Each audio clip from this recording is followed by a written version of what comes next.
नेता अगर अच्छी बात करें तो यूपी किसी के पास की बात नहीं है, फिर यूपी उसकी होगी जिसके साथ एसपी और बीएसपी होगी। सुना आपने, उत्तर प्रदेश में सपा बसपा के साथ आने पर क्या कमाल हो सकता है, और इस कमाल का ऐलान कोई और नहीं, खुद बहुजन समाज पार्टी के सांसद कर रहे हैं। भले ही मायावती और अखिलेश के बीच वार और पलटवार का सिलसिला चल रहा हो, लेकिन इससे पार्टी के नेता बिल्कुल इत्तेफाक नहीं रखते। बहुजन समाज पार्टी के बिजनौर से सांसद मलूक नागर का ताजा बयान इसी ओर इशारा करता है। जब उनसे यूपी में सपा बसपा के साथ आने को लेकर सवाल किया गया तो सुनिए उन्होंने क्या कहा।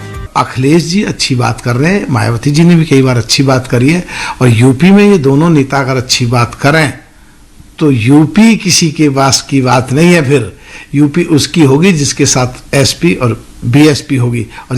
वैसे यूपी में इंडिया गठबंधन में बसपा के शामिल होने को लेकर कांग्रेस काफी प्रयासरत है, मगर बसपा नेता तो यूपीए सरकार के 10 साल के कार्यकाल में होने वाली तमाम जांचों पर सवाल उठा गए।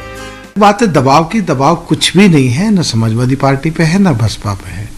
दबाव था 2004 से 2014 तक, जब यूपीए की सरकार थी, कांग्रेस की सरकार थी, तो समाजवादी पार्टी के नेता के खिलाफ भी और हमारे बीएसपी के नेता के खिलाफ भी, यानी कि माननीय मुलायम सिंह यादव जी के खिलाफ भी और माननीय मायावती जी के खिलाफ भी आय से अधिक संपत्ति के केस सीबीआई से रजिस्टर्ड करा के जेल में डालने की तैयारी करती थी कांग्रेस ने। हालांकि वो केस चला, सुप्रीम कोर्ट में जाकर के वो सब रफा दफा हुआ, दूध का दूध पानी का पानी हुआ और न्याय मिला। तो दबाव तो जब था, दबाव की कोई भी चीज नहीं है। अभी हाल ही में अपने जन्मदिन पर मायावती ने मीडिया से बात करते हुए ऐलान किया था कि उनकी पार्टी अकेले ही 2024 का लोकसभा चुनाव लड़ेगी। साथ ही उन्होंने अखिलेश यादव को गिरगिट तक कह दिया था। फिर मायावती के इस बयान के जवाब में अखिलेश यादव ने उन्हें पीएम कैंडिडेट बनाने की बात बोली थी। समाजवादियों की कोशिश रही कि सभी दलों को जोड़ने का प्रयास हो, और इधर अखबारों और टीवी के माध्यम से तरह तरह के रूमर भी उड़े। हमारी कोशिश लगातार रहेगी कि इंडिया गठबंधन कैसे मजबूत हो, इंडिया गठबंधन में कैसे और दल जुड़े।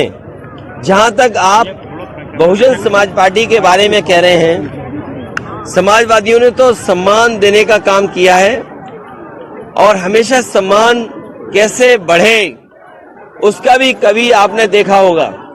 मुझे तो वो समय याद है जब समाजवादियों ने संकल्प लिया था कि देश की प्रधानमंत्री उस वर्ग से हो जिन्होंने समाज के तमाम बुराइयों का सामना किया है हजारों साल। और याद कीजिए, समाजवादी पार्टी तो प्रधानमंत्री बनाने के लिए सपना देख रही थी, और उसमें काम भी किया हम लोगों ने। तो समाजवादी लोग देश के प्रधानमंत्री तक पहुंचाने के लिए, लेकिन ये जो भाषा आई है, जब मैंने ये कहा कि हम लोग सम्मान देंगे और सम्मान देना चाहिए, क्योंकि जब पीडीए की बात हम करें, पीडीए में हमारे दलित भाई भी हैं, आधी आबादी भी है, और जब आधी आबादी को सम्मान की बात कहें तो वो इस तरह रंग बदलने की बात कह रही हैं। वो इसलिए कह रही होंगी, शायद उन पर दबाव कहीं से है, दबाव की वजह से ऐसी बात कह रही होंगी। मतलब जहां एक तरफ सपा बसपा के मुखिया मंच से और मीडिया के सामने एक दूसरे के खिलाफ बयानबाजी कर रहे हैं, तो वहीं दूसरी तरफ पार्टी के नेता एका करके चलना चाहते हैं। अब देखते हैं कि 2024 से पहले क्या कोई बड़ा निर्णय हो पाता है। हंगामा टाइम्स की तमाम खबरों को देखने के लिए हंगामा टाइम्स को सब्सक्राइब कर लीजिए और बेल आइकन दबा लीजिए। अगर आपको ये वीडियो अच्छा लगा हो तो लाइक बटन प्रेस कर अपनी प्रतिक्रिया हमारे कमेंट बॉक्स में देना मत